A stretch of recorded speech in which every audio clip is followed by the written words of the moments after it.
ధనుష్ డైరెక్షన్‌లో ధనుషే హీరోగా, నిత్య మేనన్, అర్జున్ రెడ్డి ఫేమ్, శాలిని పాండే హీరోయిన్లుగా, రాజ్ కిరణ్, సత్యరాజ్, అరుణ్ విజయ్, సముద్రఖని తదితరులు నటించిన మూవీ ఇడ్లీ కడాయ్. దీన్ని తెలుగులో ఇడ్లీ కొట్టు పేరుతో ఈ బుధవారం విడుదల చేశారు. ఎలా ఉందో ఒకసారి చూద్దాం. ఈ సినిమా స్టోరీ గురించి ముందుగా తెలుసుకుందాం. హీరో తండ్రి శివకేశవులు తన ఊర్లో ఇడ్లీ కొట్టు నడుపుతుంటాడు. చుట్టుపక్కల గ్రామాల్లో శివకేశులు ఇడ్లీ అంటే మంచి ఫేమస్. గాంధీవాదంతో మంచివాడుగా ఇడ్లీ కొట్టే తన జీవితం అనేలాగా బ్రతుకుతుంటాడు. మరోపక్క హీరో మురళి హోటల్ మేనేజ్మెంట్ చేసి తన టాలెంట్తో ఇడ్లీ కొట్టు డెవలప్ చేసి డబ్బు సంపాదించవచ్చని తండ్రికి చెప్తాడు. దానికి నో చెప్పడం వల్ల హీరో విదేశాలకు వెళ్ళిపోతాడు. అక్కడ విష్ణువర్ధన్ తన తాలూకా ఫుడ్ బిజినెస్ కంపెనీలో హీరో చేరుతాడు. హీరో వల్లే కంపెనీ లాభాలు బాగా పెరుగుతాయి.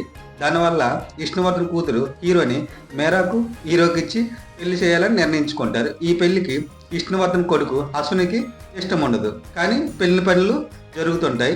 ఇంతలో హీరో మురళి తండ్రి శివకేశవులు చనిపోతాడు. దీంతో మురళి సొంత ఊరికి వస్తాడు.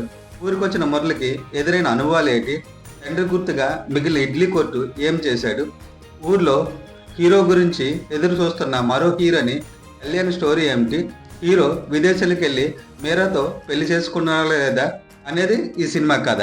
ఈ సినిమాకు నిర్మాతగా, రైటర్గా, దర్శకుడిగా, హీరోగా ధనుష్ అవ్వడం వల్ల ఈ సినిమాపై అంచనాలు బాగానే ఉన్నాయి. కానీ తెలుగులో పెద్దగా ప్రమోషన్ చేయకపోవడం వల్ల ఈ సినిమా వస్తుందని కూడా కొందరు తెలియదు. నిత్య మేనన్, ధనుష్ జంటగా నటించిన ఇంతకుముందు తిరు లాంటి మంచి సినిమా రావడంతో ఈ సినిమాపై అంచనాలు ఇంకా పెరిగాయి. కానీ రైటర్ కమ్ డైరెక్టర్గా ధనుష్ కొంత నిరాశపరిచాడు. ఈ సినిమా ఫస్ట్ హాఫ్లో వచ్చే ఎమోషనల్ సీన్లు చాలా బాగుంటాయి. దీనిలో వచ్చే మంచి మంచి డైలాగులు హార్ట్ టచింగ్గా ఉంటాయి.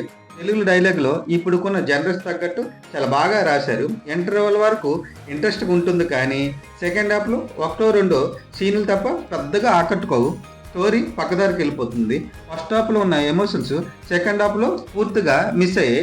అలాగే తెలుగు నేటివిటీకి కూడా కనెక్ట్ అవ్వడానికి కొంత టైం పడుతుంది. దానివల్ల కొంత మైనస్ అని చెప్పవచ్చు. ఈ సినిమాలో నటీనటుల పెర్ఫార్మెన్స్ ఎలా ఉందంటే, మురళి పాత్రలో ధనుష్ సాలిడ్ పెర్ఫార్మెన్స్ ఇచ్చాడు. పల్లెటూరు యువత కళ్యాణి పాత్రలో నిత్య మేనన్ జీవించిందని చెప్పాలి. రిచ్ గర్ల్ మేరా పాత్రలో శాలిని పాండే పర్వాలేదు అనిపించింది.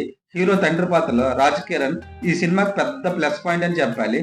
ఉన్న తక్కువ సేపు అయినా చాలా బాగా యాక్ట్ చేశాడు. అరుణ్ విజయ్ వెల్లేజంతో ఆకట్టుకున్నాడు.